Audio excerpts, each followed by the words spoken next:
With the Year of the Rabbit just around the corner, Chongqing has held a hotpot-themed happy reunion for its local people.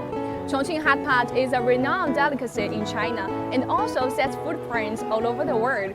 Today, there are over 20 hotpot companies bringing their products here. 一个呢，通过这个活动呢，让大家经济恢复，能让大家的消费信心的恢复。第二个呢，就是马上临近年关嘛，像以前的过年赶庙会啊，就是类似这种赶集这种形式，那种过年的那种热闹的那种氛围，我觉得就是打造出来了。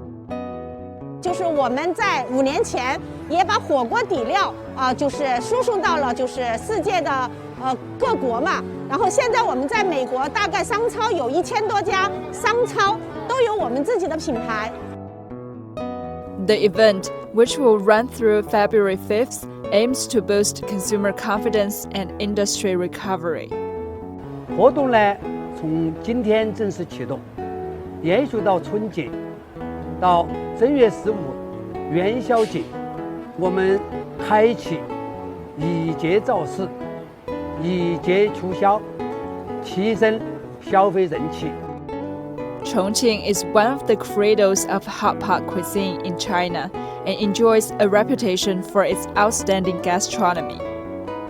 According to data from Chongqing Hotpot Association, there are currently about 30,000 hotpot restaurants in Chongqing. Many of them have managed to expand their business to other parts of the country and even the world.